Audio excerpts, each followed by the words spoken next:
What is up, y'all? Welcome back to another video. In today's video, we are back on another top 3 list. We have not done a top 3 list in a while, but I love doing my top 3 list. And today we're looking at 3 unexpected players that can break out in 2020. Shout out to my guy right here that had the idea. He put it in the community. I put a question up today.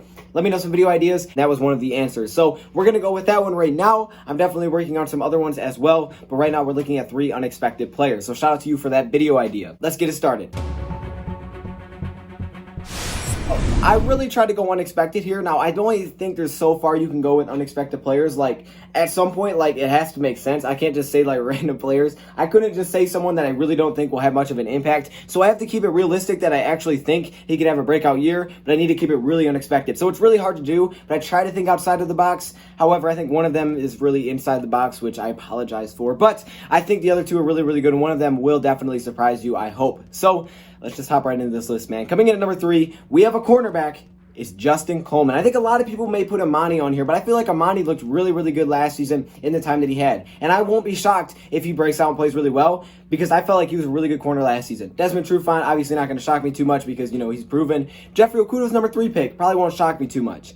But Justin Coleman, on the other hand, may surprise some people because he did have not the best year. He didn't have the best year last season, but I felt like he was in a lot of tough situations. And now with a better supporting cast, in my eyes, at the secondary group when it comes to man-to-man scheme players, I think Justin Coleman could look a lot better in the secondary for the 2020 season. Last season, in 16 games played, he started in 11 of those games. He had 1 interception, 13 passes defended, and 54 total tackles, allowing only 63% completion percentage, 800 yards, and 103 passer rating. Numbers not very good, but I do believe the Detroit Lions will blitz more next season. I really do. I think the Lions are going to blitz a lot more with some of the Patriots guys they have in the back end. I think they're more confident in their man-to-man guys, and it will allow Matt Patricia to have confidence that he can blitz, and those guys can hold up for a few seconds. And Justin Coleman showed me a lot of flashes last season. Like, I know he wasn't consistent or he wasn't great, but there was just some times where he would just pop off the screen to me, and I was like, dang, that dude's got real potential. He had a lot of heart, man. He had a great knack for knocking the ball out of wide receivers' hands, whether they were running with it, whether they didn't have it or not yet. Just a very good knack for the ball. And I think Justin Coleman has a lot of potential with the Detroit Lions. When he switched to the slot cornerback position, he made that his main thing in the NFL. He got a lot better. He signed a pretty big deal with the Lions, and I think he's hopefully going to start to live up to that next season after, you know, we gave all those big contracts out. So Justin Coleman comes in at number 3. Now let's hop into number 2, and I'm hoping this one surprises you. These players really aren't in any particular order, but at number 2, we have Jarrad Davis. Yes, Jarrad Davis, man. I really tried to think outside the box with this one, and this is probably one that's going to be hard to sell you on. I get it. I think Jelani Tavai would have been a lot easier, but I feel like that's not as, you know, unexpected. Jarrad Davis is unexpected because some people don't know if he's, you know, how his role is going to look, how many snaps he's even going to get next season with Jamie Collins, Reggie Ragland, Jelani Tavai.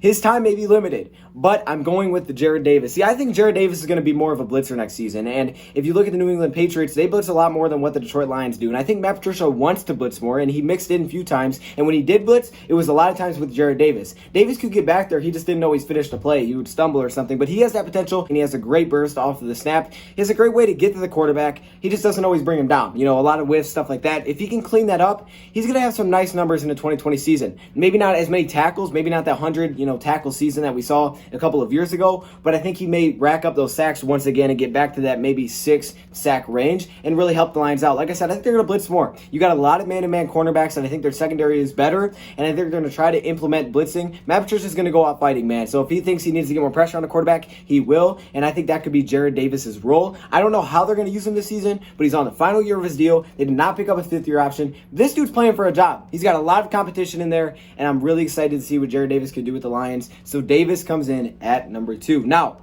hopping into the number 1 spot. Man, oh man. There was a lot of players I could put here. I think Marvin Hall is a solid one. I don't think I went too unexpected here, but instead I went with Austin Bryant. I think a lot of people look at Austin Bryant as a guy that could potentially break out. I was thinking Romeo Okwara, but I went with Austin Bryant. Okay, Romeo Okwara is your honorable mention for this list. Austin Bryant is a guy the Detroit Lions drafted out of Clemson as a hybrid linebacker slash defensive end. And last season, we only got to see him in 4 games due to an injury. He came in a little slow, right? He had a pretty slow start to his career with the Detroit Lions, but the versatility is going to be huge. He's got really good size, and he's pretty explosive for a defensive end. They used him mainly as a defensive lineman last season, and I think he's going to have a really, really good time with the Detroit Lions. And why I'm putting him here is because I think he may be the next Romeo Okwara. Look, Romeo Okwara back in 2018 had a huge season for the Detroit Lions. Dude came up with 7.5 sacks, and meanwhile last season only 1.5. Well, I think Austin Bryant could be the next Romeo as that guy that shocks everybody and has 6-7 sacks on the season. This guy had great production with Clemson. He was a guy that fell down the boards because of injury concerns. We've got a lot of guys that are like that. But Austin Bryant has tons of potential, and his versatility is going to allow Matt Patricia to have some fun. He's pretty athletic, and I just love the opportunity here. I love the opportunity for Austin Bryant to be that guy that no one is expecting. You're expecting Trey Flowers. You're expecting Shelton to come. You're expecting Nick Williams, some guys that are proven. You're not expecting Austin Bryant to come at you, and I think Austin Bryant's going to show us a little something in 2020, and he comes in at number 1. So comment below some of your players that you think of breakout in 2020, but unexpected players only. Let me know in the comments below. Thank you, Bryant, for watching, and I'm out.